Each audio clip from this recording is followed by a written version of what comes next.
Hey folks, this is Matt once again, and this time I'm going to be starting off the Hellraiser series of reviews. Someone sort of said this, I kind of noticed, someone pointed out there's not too many reviews of the Hellraiser films out there, and sort of wanted to give a shot at it. Not my favorite series, which I'll get to, but at the same time you do still have some really damn good installments, especially the first one. But these are the ones I own. I'll be honest.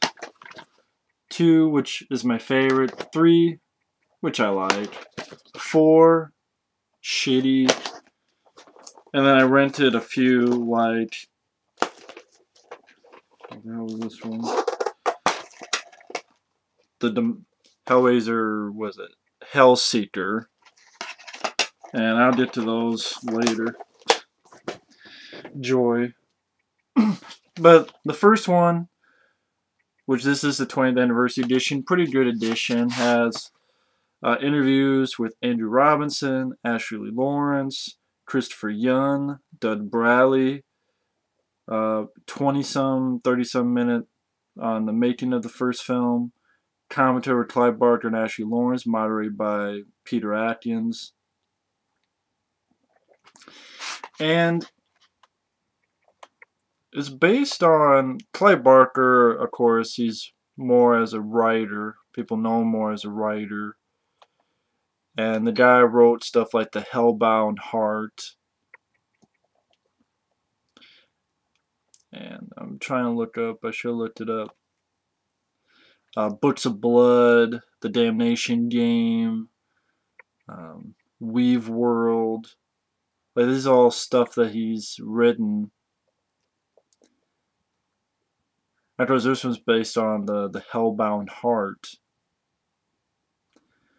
And I know Stephen King became a big fan because that's where you get that famous quote that they use in all the advertisements. I have seen the future of horror.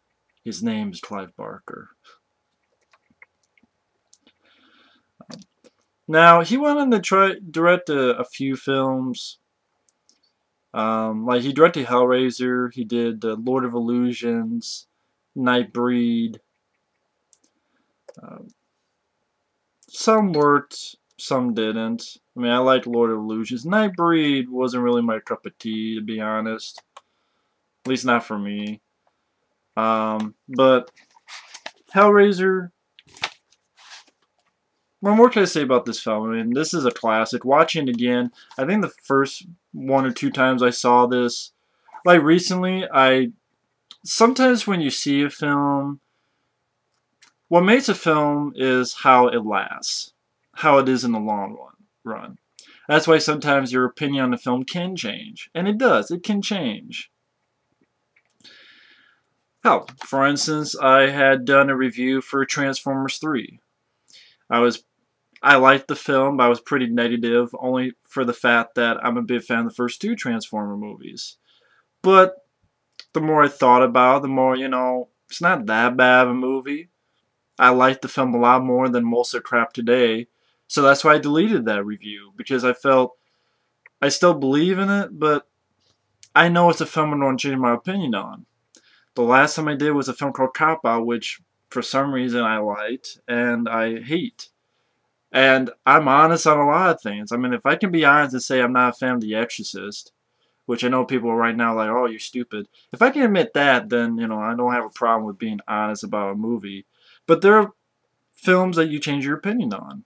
And that's why if I upload a review and it's there, it's going to be my opinion. If it gets changed, I'm going to delete it. And where I'm going with this is, I remember the first time I saw Hellraiser, I'm like, not sure. But some people I think because I saw Hellraiser 2 first, and much more sort of a faster pace, has, bigger stuff going on. They're going into hell. But watching this again, it's a classic movie. Some people may consider it a slow pace or boring. I know on this website, Arrow in the Head, recently, one person reviewed it and said it was overrated. I don't feel this film's overrated. This film has a lot of balls to it. It has a great atmosphere to it. It has a great mood to it. It's a classy horror film, but in a good way, not in a shitty way. I mean, long story short, you have this guy named Frank. He got this puzzle box, and he solves it, and all these chains come out and rip into pieces. And the opening's very creepy. Even as a kid, I can at least admit that was creepy. And today, even it's creepy because, you know, practical makeup effects. This film shows so much how practical makeup effects are the way to fucking go each and every time. When the chains and hooks go into his skin, it makes you cringe. And then like he screams, and then it's like silence afterwards, where it goes to the door and you enter the room, and it's like, what the fuck? There's pieces of, you know, skin and blood everywhere. There's a pillar that has like a piece of ear and a piece of stomach. Chains all around. The Cenobites look beautiful. Pinhead was a great creation. Doug Bradley plays him very well. Yes, he's only in it for like 5-10 minutes, but it works well in this film. It really feels like it's a Hellraiser story, which I'll get to in some of the later sequels. It has just a great... Clive Barker did a great job directing. I mean, this is the first time he directed. He did a bang-up job. And like you have like little pieces of a face that they're trying to put together like a puzzle. And then Pinhead gets the puzzle box and everything disappears. And then you have a family move in. You have the dad, Andrew Robinson, who was that guy Frank's brother. And Andrew Robinson, this time he actually plays a nice guy, a sweet guy. Really did a good job. His wife, second wife, Julia, played by Claire Higgins. And then the daughter, who, the Julia is her stepmom, but Andrew Robinson is her actual dad, Ashley Lawrence. And Ashley Lawrence is great in this, and the sequel, Part 2. Hellseeker, I'll get to, but... and basically, it's the rest of the film. You have a moment where they're trying to get this mattress in, and Andrew Robinson cuts his hand on a nail. Blood drips. It's in the act, and it seeps through the floor. And the way it's done, probably simple, but it's very effective. And the way Frank comes back to life, beautiful special effects. Beautiful. Like, it's creepy, too. Like, it pans down under the floorboards, and you just see a heart beating by itself. And then, like, how he gets created, and legs pop out, and then, like, a brain stem, and then the brain. Awesome stuff. Spectacular. This is 87. I don't understand why they can't do this nowadays. It just shows that, even today I watch this, it's just mind-blowing, to say the least, these special effects. And I'm very surprised and glad this film got an R rating. Really am, because MPAA could be a pain in the ass, especially like Friday the 13th stuff, around 87.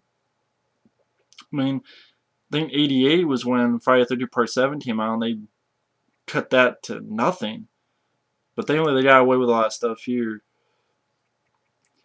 And it deals with Ashley Lawrence, you know. She's moved to England to be with her dad and stuff. And she has this boyfriend who really, he adds up to nothing in the story. And Frank comes back to life and he has no skin. And apparently Julia, Claire Hayden's character, had a fling with Frank. And she's like a very sexual person, really liked Frank. And does his deeds. Brings men to the house where kills them so that Frank can do whatever and grow back his skin so it'll look normal. And basically, you have that going on. Ashley Lawrence finds out, Kirsty, escapes with the puzzle box, opens it accidentally, and that's where you get the great, awesome sequence where first she's in the hallway and you have that creature, where some people make fun of that creature that's in the hallway. But I really like that. I thought it was really well done. You know, it's practical. I appreciate that. I like that. And when she escapes and all the crazy stuff happens, like the walls turn from normal to like almost reminds me of black light. I don't know how to describe it. And like the she's in the hospital, and like the IV bag starts filling up with blood, and the Cenobites come in, and you have like Chatterer and Butterball and all those really awesome designs. And Pinhead does a great job. Percy, of course, makes the deal. You know, I get you to Frank. You know, just don't have me. Then you come home, and again, Andrew Robinson, he plays a sweet guy. I mean, definitely a far cry from the bad guy in Dirty Harry. But then you find out that Frank has killed him and taken his skin. And now Andrew Robinson plays a psycho, and he does a really great job with that too. I always remember the ending, but it's because this is the one I watched the most. And the beginning of this film has most of the ending of this film, where Claire Higgins gets stabbed, and then you find her on the bed, and her face is like all mush from chains. Andrew Robinson, who's now, you know, Frank and his skin, he just hit with chains, and then you have that line, "Jesus wept." Really graphic. Boom, pulls him apart, and she gets the puzzle box, penetrates the fuck where she says, "Go to hell." And I love it, like, yeah. Takes him back to hell. The boyfriend comes in to do nothing, but she, you know, the house is falling apart. She sends them all back to hell. Love the score too. The score by Christopher Young is beautiful as well. What is that very soft da da da da da da da? Or even like the piece of music. Usually it happens when that what the fuck is that creature's name?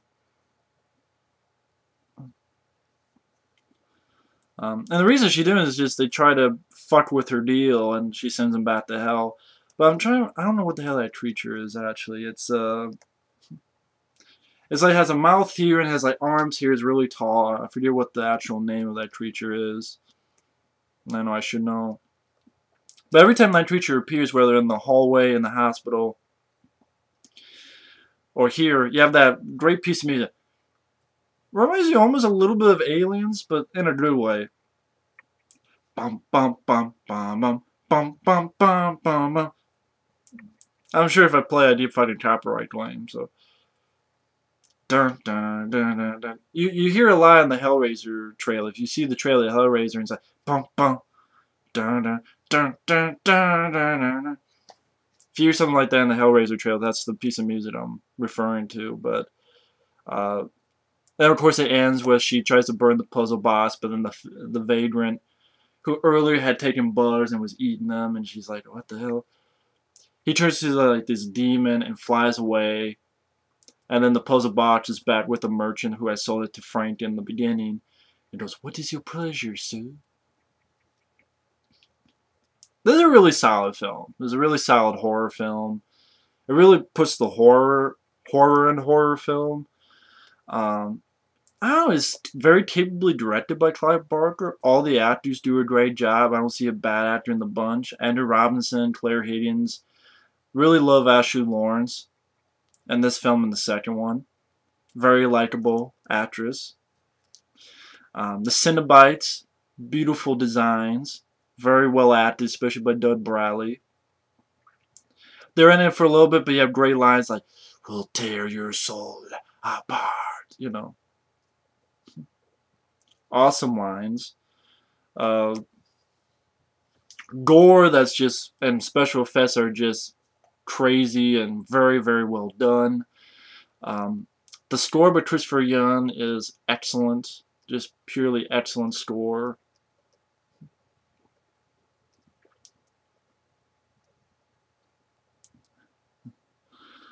I'm trying to think. I can't remember who did the special effects, but whoever did, very commendable. I don't know what more I can say about the film. The film works because it just has this very classy, serious, atmospheric, gory tone to it. Well acted. Again, I think some people can have problems with, you know, a little bit slow I don't find it boring. Some people find it boring, but there's a few places a little bit slow, but it's still very solid stuff. It's, you know, it truly is a horror film. It's a film that will creep you out. It's a film that's like, oh shit, you know, this is, you know, I wouldn't call it fun, but I will call it a very solid horror film.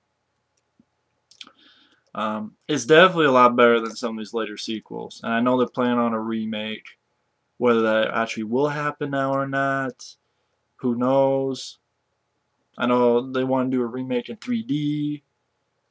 I remember one time they mentioned it was going to be PG-13. I'm like, Hellraiser PG-13, you might as well call it Hellraiser. We can't say hell, we gotta say heck. You're not raising hell, you're raising heck if it's PG-13. But either way, that's what Hellraiser, you know. Yeah, chains, you know, fucking with people, ripping them apart. You can't do that PG-13. I'm sorry. Unless they hook them with Play-Doh or something. But this is a solid fucking movie. I don't even know where else to go into. It's a very solid film.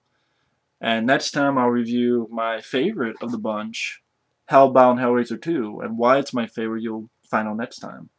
But either way, thanks for watching and take care. Later.